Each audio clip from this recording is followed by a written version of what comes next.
The oak dining table where I had spent countless childhood dinners now felt like an interrogation spot. My mother's voice cut through the air, sharp and decisive. The lake house belongs to Marcus now. Your father and I have decided. I stared at her, my birthday cake sitting untouched between us. 35 candles flickered mockingly, their warm glow at odds with the cold announcement that had just shattered my evening. But I struggled to keep my voice steady. Grandpa promised that house to me. We talked about it every summer. I stayed with him. You know how much it means to me. The lake house had been my sanctuary growing up. While my parents focused on grooming Marcus for his destined role in the family business, I found solace in the quiet weekends with Grandpa Thomas. He taught me everything, from reading financial statements to understanding market trends, all while sitting on that old dock, fishing rods in hand. My father cleared his throat, straightening his ever-present tie. Olivia, be reasonable. Marcus needs a proper family home now that he's made senior vice president at Turner Corp. You can't even afford the property taxes on a place like that. The familiar sting of their dismissal burned in my chest. In their eyes, my role as founder of a tech startup meant nothing compared to Marcus's corporate climb.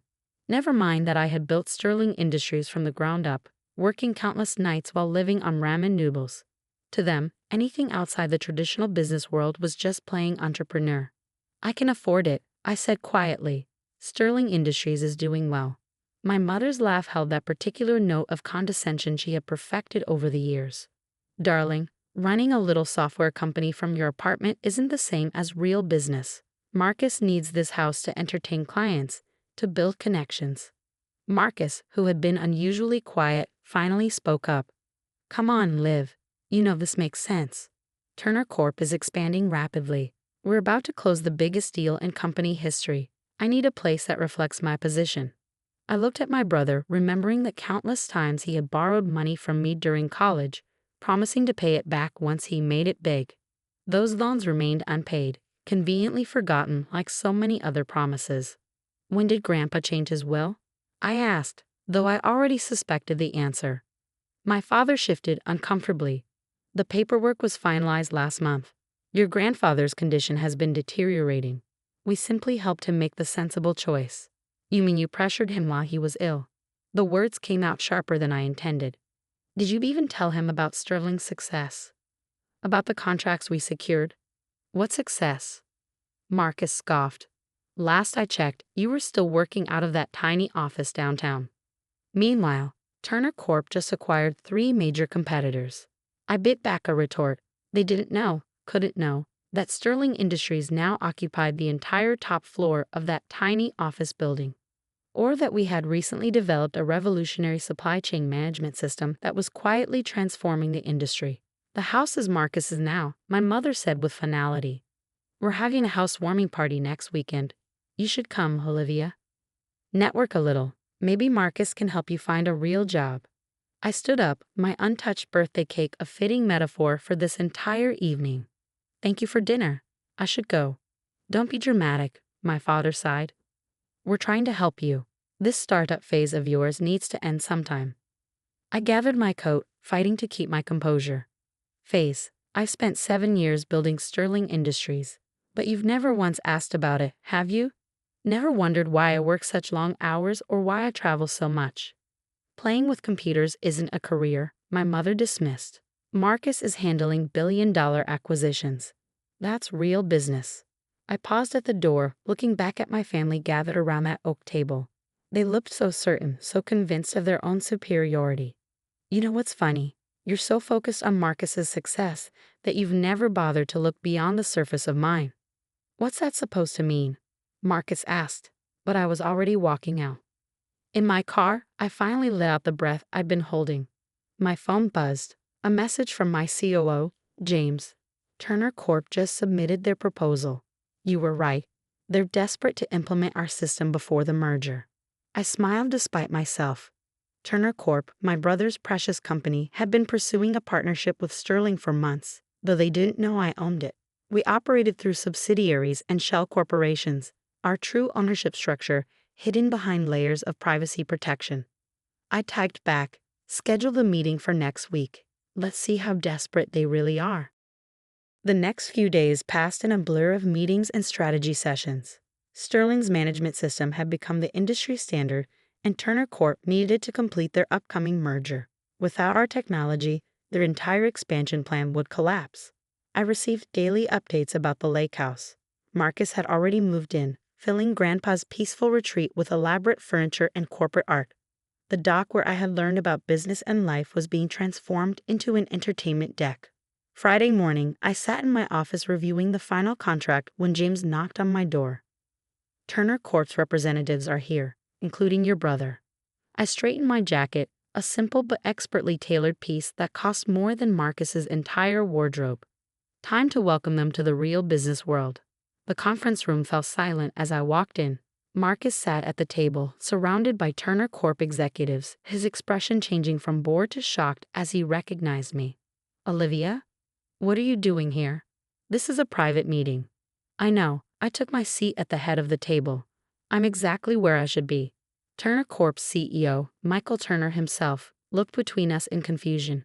You two know each other. She's my sister, Marcus said quickly. But I don't understand. We're here to meet with Sterling Industries leadership. You are. I opened the contract in front of me. I'm Olivia Sterling, founder and CEO of Sterling Industries. I enjoyed watching the color drain from Marcus's face. Though you might know us better by our subsidiary names, we provide the technology that runs 90% of global supply chains. Michael Turner's eyes widened with recognition. The Sterling system was legendary in the industry. Their recent merger plans hinged entirely on implementing our technology. This is impossible, Marcus stuttered. You run a small software company, a startup. No, Marcus. I run a multi-billion-dollar technology empire, one that your company desperately needs to partner with. I slid the contract across the table. Shall we discuss terms? The room remained silent as the implications sank in. My brother, who had just taken possession of my grandfather's house because I couldn't afford it, now sat across from me, needing my signature on $100 million contract. Why didn't you tell us? He finally managed. You never asked. I opened my laptop, pulling up the presentation. Now let's talk about how Sterling Industries can help Turner Corp streamline its acquisition process. After all, I smiled, that's what real business is about, isn't it? The meeting lasted 3 hours. I watched as Marcus struggled to maintain his composure, while Michael Turner and the other executives practically fell over themselves trying to secure Sterling Industries' partnership. Every time Marcus attempted to assert his position as senior VP, I simply pulled up another slide showing exactly how dependent their merger plans were on our technology. These terms seem rather steep, Marcus finally said, his voice strained as he looked at the contract. Surely there's room for negotiation, given our family connection. I raised an eyebrow. Family connection? You mean like the connection to Grandpa's lake house? Michael Turner's head snapped up. Is there something we should know about? No, Marcus said quickly. Personal matters. Not relevant to business. Everything's relevant in business, Marcus. You taught me that, remember? I turned to Michael. The lake house, Mr. Turner, was my grandfather's property, a place where I spent years learning about business and finance. It was promised to me, but my family recently decided my brother was more deserving. Michael's expression darkened as he looked at Marcus. Everyone in the industry knew Michael's own story, how he built his first company from nothing, how he valued self-made success over inherited privilege. The terms stand as they are, I continued. Sterling's system is essential for your merger. Without it, you'll lose at least 6 months restructuring your entire integration plan. Can Turner Corp afford that delay? The answer was written all over their faces. They couldn't. After the meeting, Marcus tried to corner me in the hallway. Olivia, wait. We need to talk about this. About what? I stopped, turning to face him. About how you let them take away my inheritance? Or about how you need my help to save your biggest career move? You don't understand. This merger is everything. My whole future at Turner Corp depends on it. His voice dropped to a whisper. Please, as your brother, I'm asking you to be reasonable about the terms. I laughed. Reasonable? Like you were reasonable about the lake house? Tell me, Marcus, have you already redecorated Grandpa's study? Turned it into a home theater, maybe? He had the grace to look uncomfortable. The house needed updating. It was stuck in the past, just like your attitude right now. My attitude? I stepped closer, keeping my voice low but intense. You and our parents spent years dismissing my work, treating me like I was playing at business. Not once did you bother to ask what Sterling Industries actually does. Not once did you show any interest in my success. I didn't know. No, you didn't. Because you didn't care to know, I straightened my jacket. The contract terms are final. Take them or leave them. Now, if you'll excuse me, I have a company to run. I was halfway to my office when my phone rang. Mom. How dare you ambush your brother like this? She hissed without preamble. Marcus just called us. He's devastated. Devastated that his little startup sister runs the company he needs, or devastated that he can't bully me into better terms. This isn't like you, Olivia. Where's the sweet girl who always looked up to her brother? She grew up, Mom, built a billion-dollar company while you were all too busy praising Marcus's corporate climb to notice. We're your family. No, I cut her off. You're people who share my DNA but never shared my dreams. You didn't believe in me, so I stopped needing you to. That evening, I drove out to the lake house. Marcus wasn't there, probably still at Turner Corp trying to salvage his reputation. I stood on the dock, remembering all the summers with Grandpa. The water was calm, reflecting the sunset just like it used to when he taught me about market trends and business ethics. My phone buzzed. A message from the nursing home where Grandpa now lived. Mr. Thomas is asking for you. He's having a lucid day. I found him sitting in his usual chair, gazing out the window. His face lit up when he saw me. There's my girl, he said, his voice weaker than I remembered but still warm. I heard you finally showed them what you built.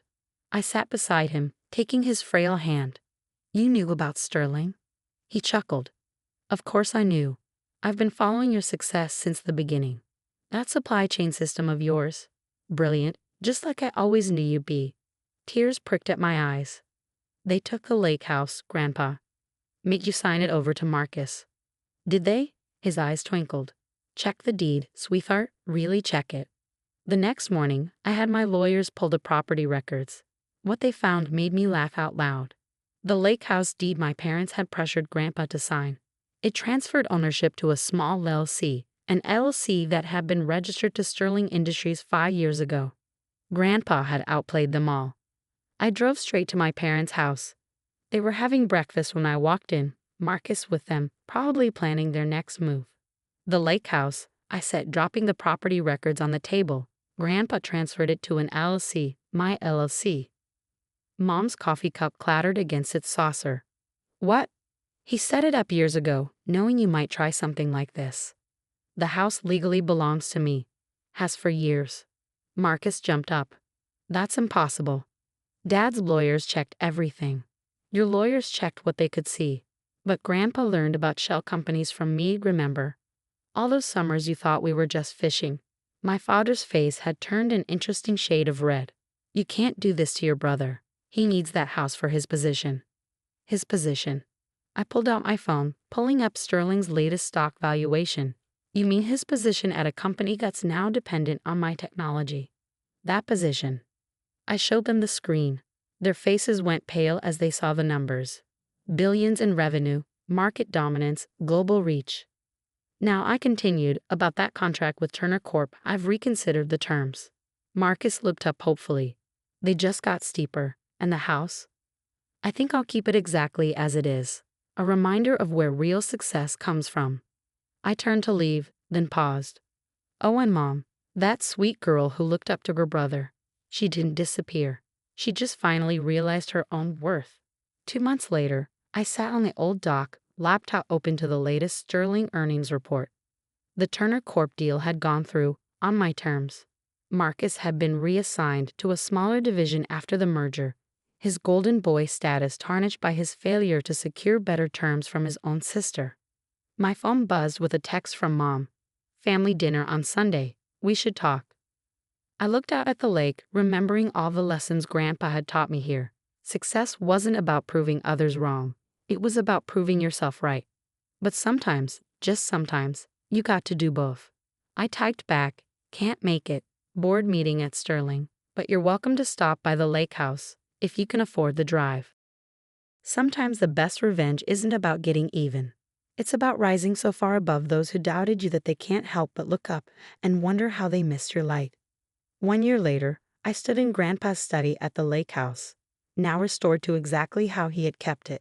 His old fishing rod still hung on the wall, and his worn leather chair sat behind the desk where he taught me about business ethics and market analysis. The merger between Turner Corp and Sterling Industries had transformed both companies. Our technology had streamlined their operations beyond even their optimistic projections. Marcus had eventually found his footing in a smaller regional office, humbled but perhaps better for it. My parents had tried to mend fences several times, each attempt tinged with a newfound respect they couldn't quite hide. Last month, Mom had even asked me to speak at her women's business luncheon about building a technology empire. I politely declined. Instead, I channeled my energy into creating the Thomas Sterling Foundation, named after Grandpa. We provided funding and mentorship to young entrepreneurs who, like me, had visions others couldn't see. The foundation's headquarters, a small office building downtown, right where my family once mocked my tiny startup. Grandpa passed away peacefully 3 months ago. At his funeral, I discovered one last gift he'd left me, a letter written years ago after I'd landed my first major client. My dearest Olivia, by now you've probably discovered my little trick with the lake house deed. I always knew you'd build something extraordinary, even when others couldn't see it.